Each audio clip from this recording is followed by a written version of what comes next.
Hey everyone, today I'm joined by Andreas from TinyFarms, an innovative startup bringing data science, farming, and climate closer to kids. TinyFarms' mission is to spark climate curiosity with educational indoor farms. Their approach is hands on, engaging, and informative, making learning feel like play.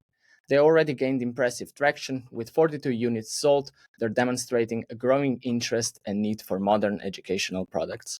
Andreas, are you ready to share some of the founder insights from Tiny Farm? Yeah, of course. Just Perfect.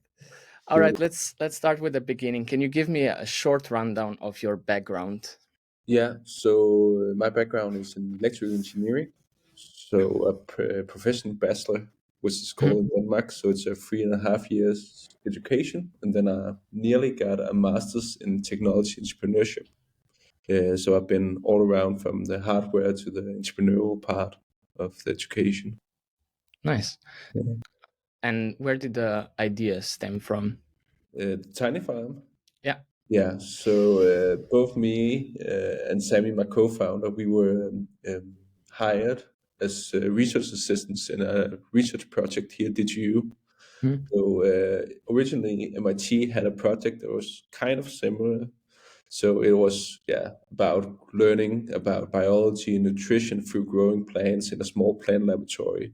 And there were some researchers here in Denmark who were like interested in this part because they could see a big value in the Danish school system because we are Mhm. kind of more open to things. We want to have more open-ended cases and delve into other things than just book and paper kind of learning. And then we worked there and we had some research prototypes out at a lot of Danish schools, and we saw like the value of this. We saw, okay, this is a tool that could be used and be, bring something new and actually have a value in the school system. So we try to make it a real company and actually have a producible, Mhm. manufacturable system that we are selling right now. So, if I understood it correctly, you were working with some researchers Yeah. and you found a need in the market. Was it hands-on? Do you have any like specific insights that into the market that got you Yeah. thinking that this could be a The, good solution? the first market insights were like mostly about the users. So actually the students and the teachers could like use this, and all of the like maybe more business valuable insights came much later. So, like, how does the market look? How does the sales channels look? Is it a growing market? Are we able to bring something new? So, we actually, the first insight we got was just like from students and teachers in the field actually using it and seeing a value in it. I think that's nice that you start a product from the users, right? Yeah. They're the most important at the end of the day. And you said you were working with Sammy, right? Your Yeah. co-founder. Are you two co-founders? Can you tell me a So, bit yeah, more about the team? we're two co-founders. Initially, we started as three, Mhm. all three research assistants from the same project. So we had like the same base of like insight from the research project. Then we found out like, as most people know, some people are really good in more relaxed, slow research projects, for example, or some people like the uncertainty of a startup and the more fast-paced thinking. So yeah, we ended up, me and Sammy, and he had actually begun TinyFarms before I were a part of it. So it was just him reaching out because he knew I've worked a lot on it, and he just spitballed a lot of ideas, a lot of thoughts, and then a couple of days afterwards he reached out to me if I wanted to join, and it was perfect timing for me. Yeah, as I was tired of my job, so I was looking for something different, and their tiny farm was. That sounds great. Yeah, What's Sammy's background and how are you divided with the roles yeah. inside So of Tiny Farms? yeah, he's much more software person. So he has like Mhm. mathematical modeling and AI, which are like more in the software based parts. So development wise, I'm a hardware guy and he's a software guy. So we have like this both the product and our like competencies mix pretty well. Other than that, I'm mostly about like supply chain, product development and stuff, and Semi is more of the CEO kind of type, financials, fundraising, outreach, Mhm. generally sales. Yeah. Nice. So I Okay, think so a good idea of okay, where is our responsibilities in this? yeah, I think it's good to divide that and Yeah. stick to something that you're really good at. Yeah. And can we discuss a bit about the old process of and what are you actually improving with this solution? Mm. So we are working in the edtech market, and right now there's a big push of digitalization and robotics and stuff, and it's really going like it's a fast-paced market right now. Where you see a lot of new markets popping up, but as we see it, there's a lack of something that is not robotics, something that is not software. So we are bringing TinyFarm, which is a plant laboratory. So in that way, we actually get some of the more like not utilized subjects in what is called a STEAM lab. So it's like science, technology, engineering, arts, and maths. So we are able to like invite biology and more like sustainability into something that is like tech education. Mhm. In that way, we can learn about sustainable development goals in a more practical way, or we can learn about biology and physics in a more biology focused way. And if you can describe it, I tried to describe it in the Yeah, intro, but I think you're gonna do a better job if you give me yeah. a quick And introduction.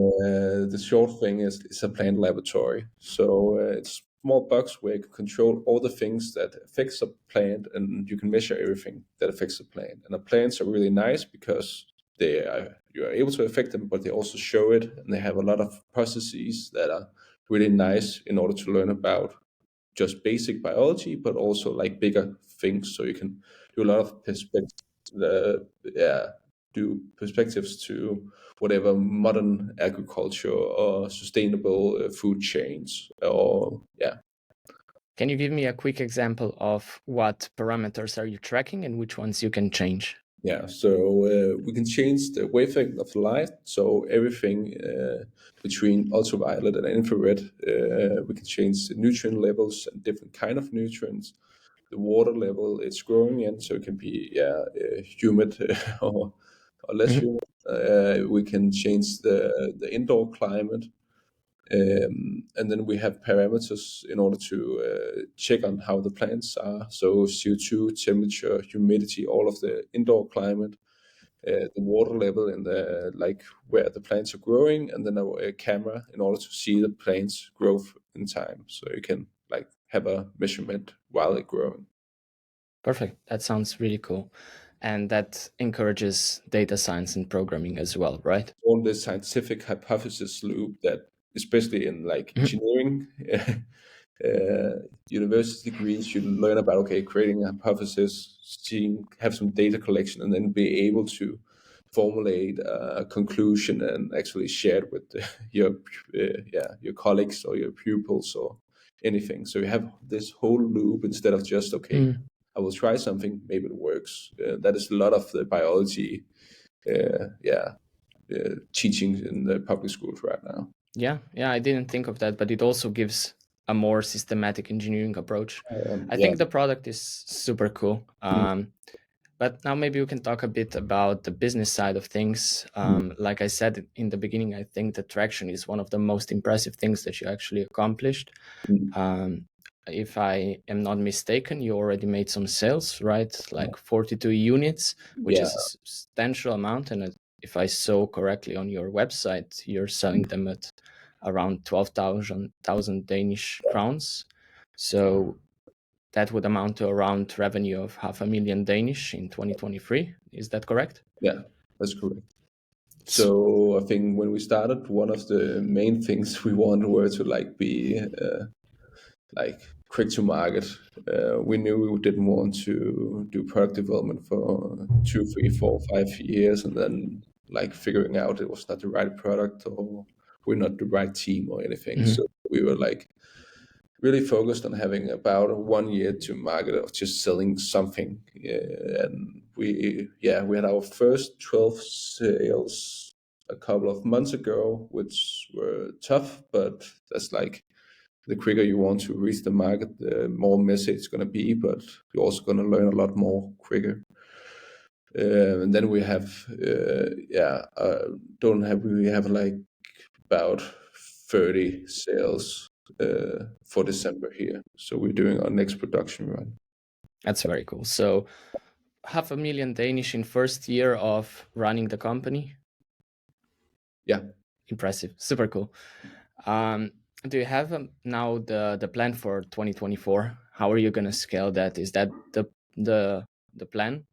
Yeah, so we're gonna scale especially our production, supply chain and production, because right now we are assembling a lot of it ourselves and producing, manufacturing Mhm. a bit of it. So it's gonna be creating a like really solid supply chain.